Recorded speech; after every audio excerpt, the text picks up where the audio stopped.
एक गांव में एक बुढ़िया रहती थी। वह शीतला माता की भगत थी। बासोड़े के दिन शीतला माता का पूजन करती थी और शीतला माता को बासी भोग चढ़ाती थी। बासोड़े के दिन वो बुढ़िया खुद भी ठंडा भोजन ही खाती थी। पूरे गांव में और कोई भी शीतला माता की पूजा नहीं करता था और ना ही कोई ठंडा भोजन खाता था। एक दिन शीतला माता ने सोचा कि चलो मैं धरती पर जाकर देखती हूँ कौन मुझे मानता है और कौन मुझे नहीं मानता है।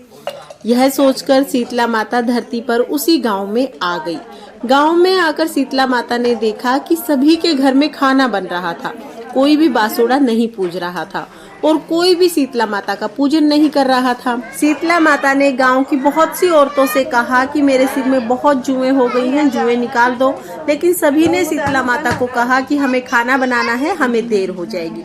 किसी ने भी माता के सिर की जुएं नहीं निकाली। शीतला माता घूमते घूमते बुढ़िया के घर चली गई। बुढ़िया बासोड़ा पूजती थी और ठंडा खाना खाती थी, इसलिए उस दिन उसे खाना नहीं बनाना था। जब शीतला माता ने बुढ़िया को कहा कि मेरे सिर की जुएं निकाल दो, तब बुढ़िया बोली कि हाँ बूढ़ी माई आओ, मैं तुम्हारे सिर की जुएं निकाल देती हूँ। बुढ़िया ने शीतला माता के सिर की जुएं निकाली। बुढ़िया की भक्ति को देखकर शीतला माता बहुत प्रसन्न हुई और अपने असली रूप में आ गई। बुढ़िया शीतला माता को देखकर बहुत खुश हुई, लेकिन साथ में ही चिंता में पड़ गई। शीतला माता ने चिंता का कारण पूछा तो बुढ़िया ने बताया कि आप तो स्वयं देवी हो, मैं आपको कहाँ बिठाऊं? मेरे घर में ना तो कोई आसन है और ना ही मेरे पास कोई चौकी है। तब शीतला माता बुढ़िया के घर के अंदर गई। घर के अंदर एक गधा खड़ा हुआ था। शीतला माता जाकर गधे पर बैठ गई।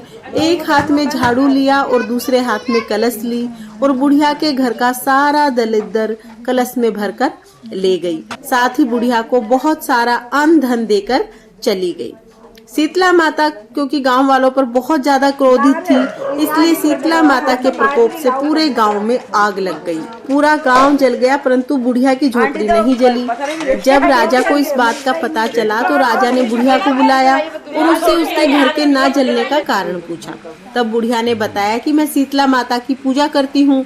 बासोड़े के दिन शीतला माता को बासी भोग लगाती हूँ और स्वयं भी बासी खाना खाती हूँ, इसलिए शीतला माता की कृपा से मेरे घर में आग नहीं लगी।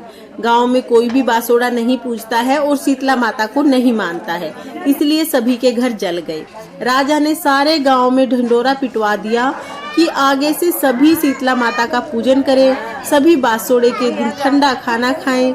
इस तरह से सारे गांव में शीतला माता का पूजन होने लगा। सभी शीतला माता को मानने लगे। हे शीतला माता, जैसे आपने बुढ़िया पर कृपा की, वैसे ही इस कहानी को कहते सुनते हुकारा भरते सब पर कृपा करना और सबको अन्न धन और निरोगी काया देना। ये थी शीतला माता की कथा। इसके बाद